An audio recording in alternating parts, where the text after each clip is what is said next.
Hello guys, welcome to my channel.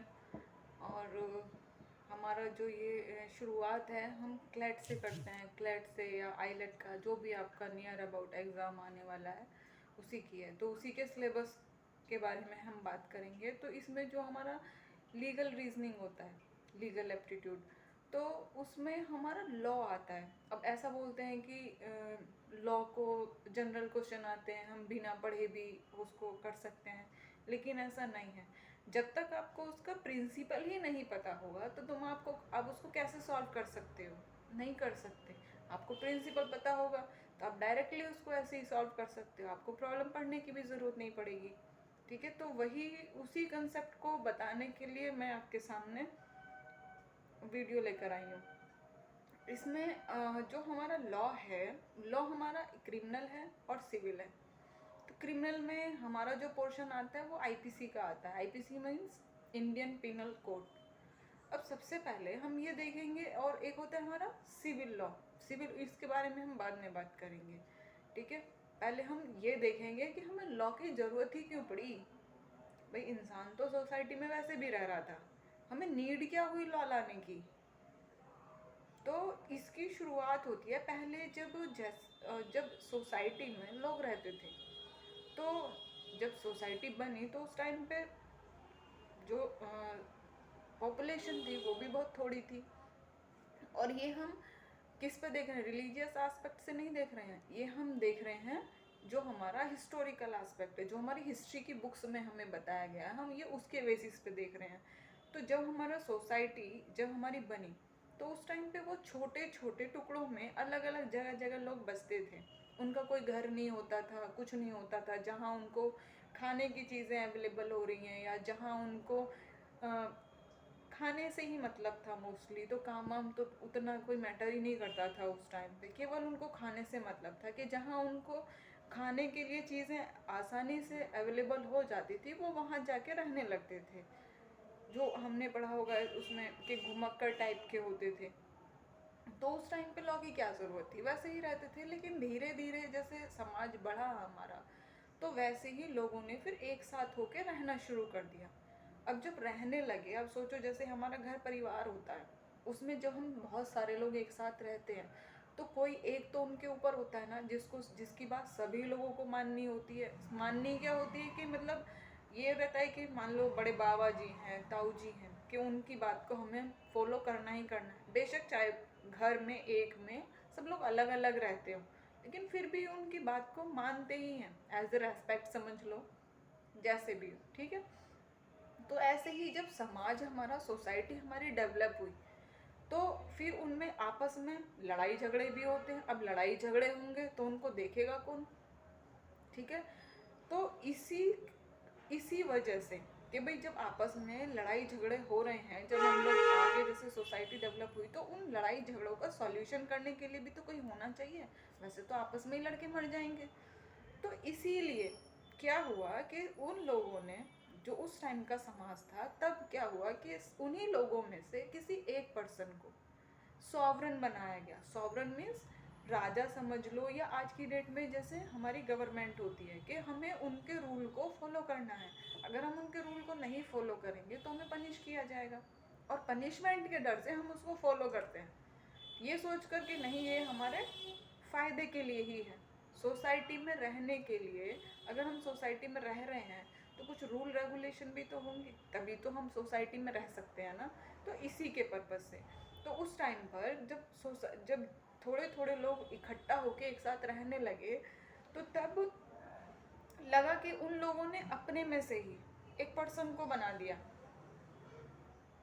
कि भाई तुम सॉवरन हो। सॉवरन मीन्स मतलब उस टाइम का राजा, कि तुम किंग हो, और तुम्हारी ये ड्यूटी है कि तुम हमारी सेफ्टी करोगे, जो हमारे राइट्स हैं उनको प्रोटेक्ट करोगे। तो कहा ठीक है, लेकिन इंसान तो इंसान होता है, कब तक राजा की आज्ञा को फॉलो करेगा वो, कब तक उसको बात को मानेगा? तो उन्होंने क्या किया, कुछ दिन तो राजा की, जो किंग था, उसकी लीडरशिप में चलते रहे। लेकिन थोड़े दिन बाद क्या हुआ कि नहीं भाई, हमारे बस का नहीं है, हम नहीं रह सकते, तुम तो अपना ही अपना चला रहे हो, हर चीज़ में हमें रोक टोक कर रहे हो कि भाई ऐसे मत करो, ऐसे मत करो, ऐसे थोड़ा ही ना हो जाएगा। तो उन्होंने उस राजा को भी हटा दिया। इनसे मैक्सिम बनती हैं। जितना भी ये मैं कंसेप्ट बता रही हूँ, अभी तो मैं आपको एक स्टोरी टाइप में बता रही हूँ ताकि आपको पता चले सिंपल वे में, लेकिन इससे मैक्सिम्स आती हैं हमारी, जिनको हम लैटिन मैक्सिम बोलते हैं। उन जो प्रिंसिपल हैं हमारे लॉ के, ये ऐसे ही कहानी नहीं है, यूजलेस कहानी नहीं है ये जो मैं बता रही हूँ। इससे हमारा लॉ का डेवलपमेंट होता है। तो जो वो लीगल प्रिंसिपल इनसे क्रिएट होते हैं, लैटिन मैक्सिम हम उनको बोलते हैं, तो उनकी हम बात करेंगे नेक्स्ट क्लास में। अभी अगर मैं बताऊंगी तो आपको शायद समझ में नहीं आएगा, या मतलब कन्फ्यूज़न सा हो जाएगा, तो इसीलिए पहले बहुत सिंपल वे में आप स्टोरी को समझो। तो फिर लैटिन मैक्सिम के बारे में हम जब बात करेंगे नेक्स्ट वीडियो में, तो फिर आपको वो इजीली समझ में आ जाएगी। तो जब राजा ने अपनी चीज़ें हमसे फॉलो करानी शुरू कर दी, तो हमने कहा कि नहीं भाई नहीं, हमसे नहीं हो पाएगा ये, राजा को हटाओ। हम तो भैया अपने में से ही एक पर्सन को किसी को भी बना सकते हैं, और उसकी आगे उसकी जो वो बोलेगा हम उसको फॉलो करेंगे। लेकिन उसमें भी एक कंडीशन लगा दी कि उसकी जो बातें हैं उनको भी हम परमानेंटली नहीं मानेंगे। मीन्स कि उस पर्सन को जिसको हम अपने में से चुन के बना रहे हैं, उसको हम परमानेंट बेस पे नहीं बना रहे हैं, उसको भी हम टेम्परेरी बेस पे बना रहे हैं कि जब तक वो हमें ठीक लगेगा, जब तक वो भाई हमारी चीज़ों को हमारे अकॉर्डिंग करता रहेगा तब तक तो ठीक है। और जहाँ उसने अपनी मनमर्जी करनी शुरू की तो वहाँ हम उसे हटा देंगे, हम दूसरा बना देंगे। लेकिन बनाएंगे वो भी अपने ही लोगों में से, बाहर के किसी पर्सन को नहीं बनाएंगे। बोले जी ठीक है, ये भी सही है। अब अपने में से ही उन लोगों ने चुन के एक पर्सन बना दिया सॉवरन। तो और वो सॉवरन क्या, जो हमारा आज की डेट में जो हमारी डेमोक्रेसी है, डेमोक्रेसी मीन्स जो हमारी गवर्नमेंट बनती है, उसको कौन लोग बनाते हैं? हम ही तो बनाते हैं भाई, हम ही तो वोट देते हैं ना उन लोगों को, तभी वो जाके गवर्नमेंट बनती है। चाहे पीएम समझ लो, चाहे सीएम समझ लो, बनाते तो उनको हम ही है ना। और हम बनाते हैं तो इसीलिए हम जो भी वो एक्ट करते हैं उसके अगेंस्ट नहीं जाते हैं, वो जो भी एक्ट बनाते हैं उनको हम फॉलो करते हैं। तो यहीं से हमारा इलेक्शन का और डेमोक्रेसी का कंसेप्ट निकल के आता है। जो हमने वो सॉवरन जो अपने में से चुन के हमने जो बनाया, और वो भी टेम्पोररी बेसिस पे, कि भाई परमानेंटली नहीं हो तुम, केवल जब तक हमारे अंडर में चलते रहोगे, जब तक हमें ठीक लगता रहेगा तभी तक हो, उसके बाद में हम चेंज कर देंगे, बदल देंगे। तो बोले ठीक है। तो इसी से हमारा इलेक्शन का कंसेप्ट आ गया और इसी से हमारा डेमोक्रेसी का आ गया। ठीक है। तो अब हमने उसको क्या राइट दिए कि भाई हम जो कर रहे हैं, ठीक है, हम तुम्हारी जो तुम रूल रेगुलेशन बनाओगे वो ठीक है, तुम बनाओ, हम उनको फॉलो करेंगे, लेकिन तुम्हारी भी एक ड्यूटी है। बोले जी क्या? कि तुम्हारी ड्यूटी ये है कि कोई भी हमारे जो राइट्स का वायलेशन करेगा, वायलेशन मीन्स कि अगर कोई हमारे राइट्स को जो हमारी एक लाइफ के लिए ज़रूरी हैं उनको अगर कोई छीनता है, तो तुम उनसे हमारी सेफ्टी करोगे, उनसे हमें प्रोटेक्ट करोगे। और प्रोटेक्ट कैसे करोगे? पनिश करके उन लोगों को। ठीक है। तो यहाँ से हमारा कंसेप्ट शुरू होता है। अब जब उनको पनिश किया जाएगा तो पनिश करने के लिए तो लॉ बनाना पड़ेगा ना भाई। हम अपनी सेफ्टी का जिम्मा उसको दे रहे हैं कि भाई तुम हमारी सेफ्टी करो। अब वो सेफ्टी कैसे करेगा? वो खुद तो डंडा लेके नहीं खड़ा होगा ना। तो इसीलिए यहाँ से लॉ का कंसेप्ट आया कि भाई चलो, अब ये खुद अकेले के बस की बात नहीं है। अब वो लॉ का कंसेप्ट भी कैसा है, लॉ भी किस बेसिस पे बना? अकेला जो हमने वो पर्सन चुन के सामने हमने ला दिया, उसकी चीज़ें नहीं है, वो भी क्या है, हमारे व्यूज़ हैं कि भाई हमें ऐसा चाहिए, इस चीज़ में ऐसा होना चाहिए, कि जी ठीक है इसमें ऐसा हो जाएगा। इसी के लिए इन्हीं सब को देखते हुए हमारा लॉ क्रिएट होता है, लॉ हमारा एग्जिस्टेंस में आता है। यहाँ तक का समझ में आया कि हमारा लॉ क्यों बना, क्या हमें नीड हुई। मतलब सोसाइटी में डेवलपमेंट के लिए, सोसाइटी को एक साथ लेके चलने के लिए हमें लॉ की ज़रूरत पड़ी।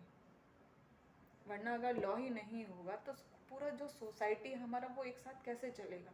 फिर तो आपस में लोग लड़ते झगड़ते रहेंगे, कोई कुछ कहने सुनने वाला ही नहीं रहेगा उनसे। अब हमने लॉ तो बनाया यहाँ पर, लेकिन क्या सभी लोगों के लिए एक जैसा लॉ होना चाहिए? कोई मर्डर कर रहा है, कोई चोरी कर रहा है, कोई वैसे लड़ाई झगड़ा कर रहा है, तो क्या सभी के लिए लॉ एक जैसा होना चाहिए?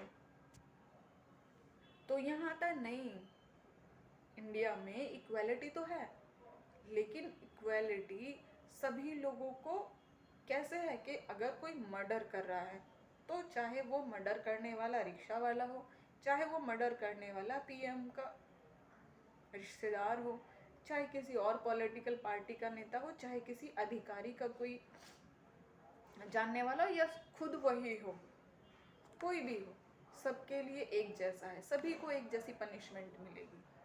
अब मान लो अगर कोई चोरी कर रहा है तो चोरी वाले को अलग मिलेगी। अब ऐसा नहीं है कि जो मर्डर वाले को है वही जी चोरी वाले को दे दो, तो वो भी एक अनइक्वालिटी हो जाएगी।